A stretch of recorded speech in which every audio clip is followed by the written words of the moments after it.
What's up, everybody? Welcome back to another episode of the Ben Thomas Show. Thanks for coming back, guys. We finally got another pre-order window opening from EXO-6, and of course, it's for the beautiful T'Pol from Star Trek Enterprise. Now, I kind of thought this line was maybe forgotten about. It feels like it's been a while since we've seen anything from them, but I also have some thoughts on this particular character and her likeness. So stick around if you like the video, hit the like button, smash the subscribe if you're new to the Ben Thomas Show. Live long and prosper, and let's get into it. YouTube. The final frontier. These are the episodes of The Ben Thomas Show, my continuing mission to explore strange new Star Trek reviews, to seek out new Star Trek collectors and new badass collectibles, and to boldly go where no Trek collector has gone before.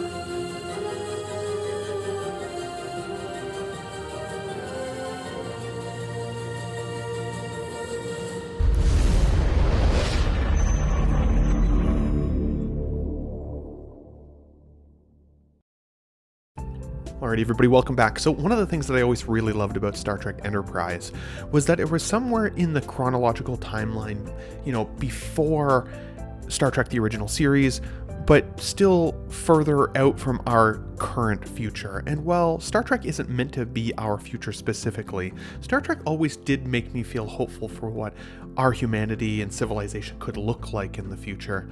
And what I really liked about Enterprise was it was pre the original series, pre the Next Generation. Getting the chance to see the Enterprise first kind of take its steps into the universe, into the galaxy, and I thought that that was a really cool concept. One of the things that I never totally loved about Enterprise were the uniforms. Not gonna lie, they always felt like they looked like garbage man outfits and less like, Trek uniforms of what I was, used to from things like the Next Generation and so on. But one of the characters that always really stood out to me on Enterprise was T'Pol, and she was amazing and stunning. Absolutely stunning. I'd been used to watching shows like Star Trek Voyager, where clearly the sex appeal came from characters like Jeri Ryan or Seven of Nine, in, the tight plum outfits that she would wear. And, while that was all great, Trek wasn't always necessarily meant to be a sexy show. It was meant to have a little bit more of that, intellectual, thought-provoking content. But you could argue, well, Ben, geez, look at Uhura back from the original series. She had some mega sex appeal, and you cannot argue with that. And T'Pol was, of course, meant to be that character, but a unique take on it, because like Jeri Ryan was in the Seven of Nine role, T'Pol being Vulcan at this early stage of the Federation still felt very foreign within the group of humans, and humans didn't really trust her all that much. It took quite a bit of character arc building for the cast and crew to really kind of buy into her presence, even on the Enterprise. A lot of people really felt like she was a spy working for the Vulcans and not really working for humanity. And of course, there are some great episodes that highlight that, but overall, the character was pretty awesome. Now, regarding the EXO-6 figure specifically that we're talking about today, the price comes in at the price point of $210 plus a $25 flat shipping rate from EXO-6 specifically. The pre-order end date for this figure does end through EXO-6's website on July 16th of 2024, so mark that in your calendars in case this is one you're kind of anticipating for your collection.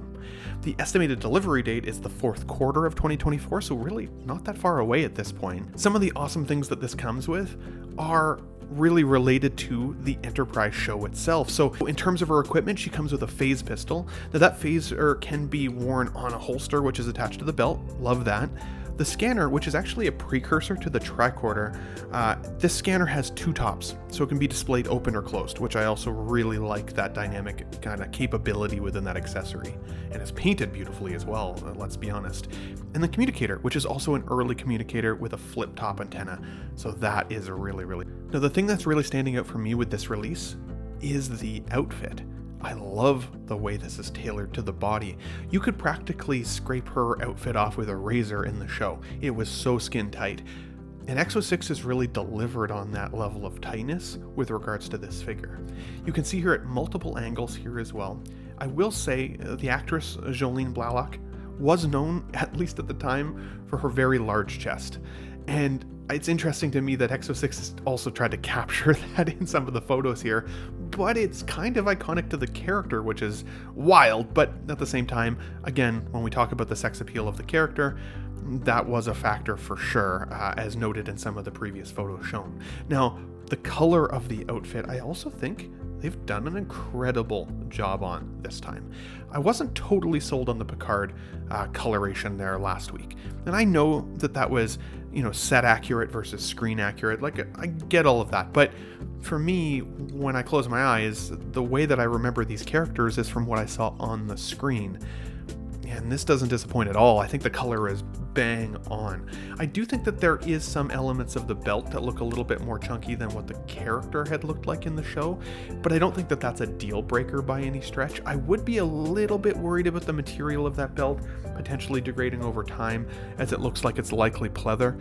But on the other hand, I think once she's propped up in the display looking good, it's not going to be a deal breaker by any stretch. Now, of course, I love the fact that she also comes with a couple of different hand sculpts, but including, of course, the Live Long and Prosper hand sculpt. You cannot have a Vulcan character without it, so I was happy to see that included, of course. And then let's break down the likeness here. Now, one thing that I gotta give EXO-6 some credit for is actually that the face sculpt is really, really well done and beautifully painted. Better than some of the other releases that I've seen. Now, one of the other things that I want to mention here is that the photographs on this pre-order window opening is significantly better than some of the previous, releases or pre-orders that we've seen come out from EXO-6. And I know that they use different bloggers. I also know that 6 Scale Mafia has the opportunity, Anthony, to provide his own photos sometimes for these as well. From what I'm aware of, these are Anthony's pictures. And thank goodness, because you can actually see the character. Every photo has the same level of coloration. She doesn't look like she's wearing a different color in every outfit. They're not blurry copy and paste photos. They look good, and it helps me feel excited for this release. EXO-6, take note. Let this man take more of your photos, because it will help with the sale of these products. One thing though that highlights in the better photos here is that I don't love the paint application of the hair. The hair still does look a little on the chunky side. It doesn't have as much depth as I would hope. It does have some subtle coloration though. It's not just one brown painted blob. So I think that they've definitely put the effort in. I would still say that the Enterprise line seems to get kind of their B team. Not necessarily the A team, but certainly not the C team that we've seen from previous releases as well. And of course, when it comes to 6 scale figures, how you light them and how you take pictures of them matters. I know we joke about that in the community all the time. Oh, it must be the lighting. But a lot of the time that it is. How critical have you guys heard me be about the Star Trek Voyager line from EXO-6? But then Anthony from 6 Scale Mafia shared this photo with me recently of the Voyager cast, and they look awesome together. Are they the best of the lines? No. But it depends on how you photograph them, it depends on the lighting, it depends on the posing, so many things. I can understand why some of these figures have had a critical reception initially from photos, and then once collectors get them in hand, they go, Ben, honestly, I love it.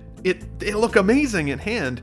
And that's something that I'm excited about with regards to T'Pol, because in my conversations with Anthony from 6 Scale Mafia, who has now had this figure in hand, he's in love with it. Now, is there a conflict of interest there? Maybe, because he works with EXO-6, but I doubt it, because he's also a Trek guy. And Trek people look out for Trek people, in my opinion. We want the best representations of these characters in our collections. If you're an Enterprise fan, and you have her paired up with the likes of Archer, or even the Andorian, I think that's a great trifecta display in and of itself. I'll be curious to see if they come out with Tucker. I'll be curious to see if they come out with some of the other line. But even if they left it to the 3 here, I would be happy with that, to be honest, for a representation of Enterprise. But at the end of the day, I would give the likeness to T'Pol here still about an 8 out of 10, at least when I compare it to photos of the actress. The actress was so stunning, so it's in my opinion, hard to recreate that beauty in plastic. And I feel like T'Pol here, while I definitely know who it's supposed to be, and I think that they did capture it well, both in the beauty of the face, the body, the outfit, the accessories are great. The price point is very, very reasonable for what you're getting here. I think if you wanted to fill out your Enterprise display, you're not going to be disappointed with this one. So this one is going to be coming to my collection. I want to do a review on this. I want to see this one in hand. I do have the Archer on the way, so I do want one character to at least pair with Archer for my little Star Trek display here in the next coming months. I'll be putting T'Pol up as a unboxing when I eventually get her in the fourth quarter as well, so stay tuned for that, guys. But of course, if you guys liked the video today, hit the like button for me if you don't mind. Smash the subscribe if you're new to the Ben Thomas Show. Live long and prosper, as always, and I'll catch you guys on the next one. Thanks for watching, everybody. Wow, what a great audience. Be sure to subscribe to my channel if you haven't already, because subscribing makes you feel good. Where shall I go? What shall I do?